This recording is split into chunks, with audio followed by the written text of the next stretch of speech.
sort of familiar, this place. Oh, hi kids. Haven't seen you for a while. What have you guys been doing? What have we been learning about God? It's more like a question I should ask you, since I haven't seen you for a while. Well, perhaps you might learn something about God promising things and then He's keeping His promises? That sounds right. Well, Jacob, remember Jacob, has learned a lot about God too. One thing he learned was that God would always keep His promises no matter what. I knew that.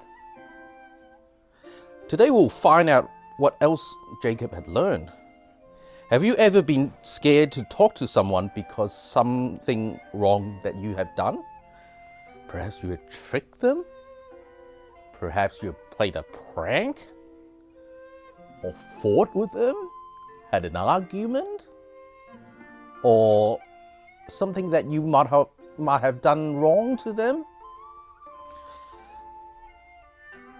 Well, have you ever been worried that someone didn't like you? Wow, plenty of that.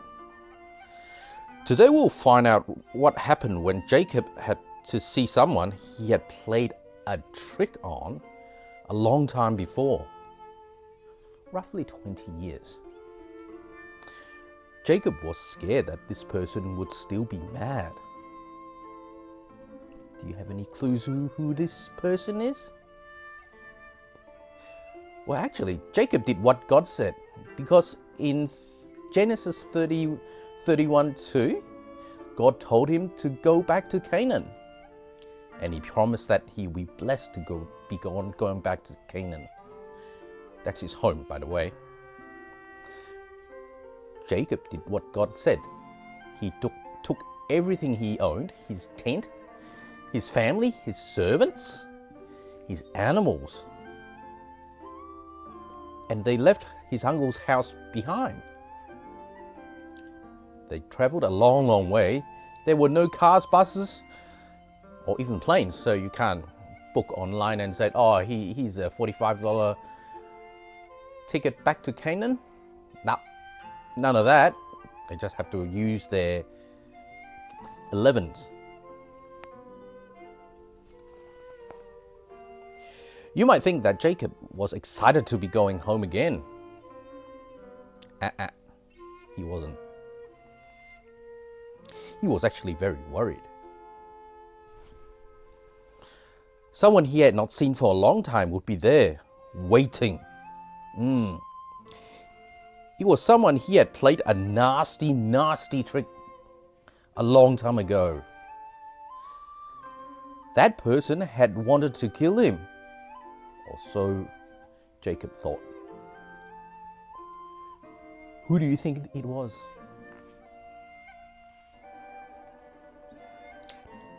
Do you think Esau still wanted to kill Jacob? That's another question. It was 20 years ago. That was a long, long time ago. I'll let you count how many years. Jacob sent 2 men to take a message to Esau. He wanted to know if Esau was still angry with him. When the messengers came back, Jacob was even more worried. Esau is coming to see you, and he's bringing 400 men. The messengers told him. Side note, parents, we are trying to squish and compact some very famous Genesis 32 to 33 and 34 into a 5-minute reading for our kids. So forgive us for the lack of details, but there's a lot of other message you might want to read through, and you get a lot out of it. And now back to the story.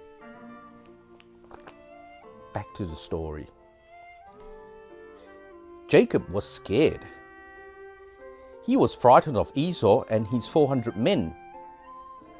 What would they do to him and his family? Did Esau still want to kill him after all these years?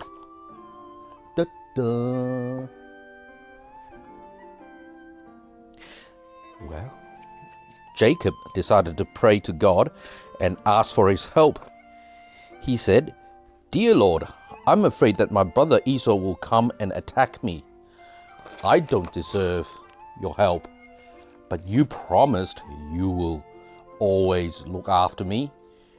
Please rescue me from Esau." Was it a good idea to pray to God? Do you think our good and kind God listened? After he prayed, Jacob decided to give Esau a present. Well, it was a small present, a couple of goats, animals, a few servants. He hoped that this present would help Esau not to be angry with him. He chose lots of donkeys, sheep, cows, camels, and goats for Esau and sent them ahead with his messengers. Smart man. After a long night, when Jacob talked to God for a long time, he saw Esau coming with his 400 men. What? 400 men?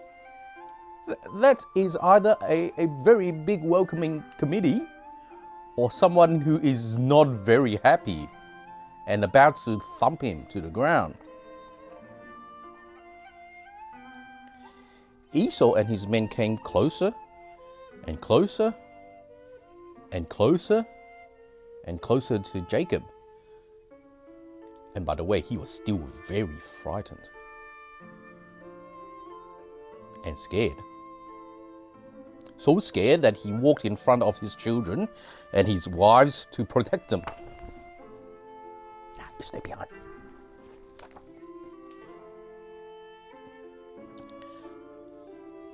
Actually, Esau started to run up to Jacob, towards Jacob.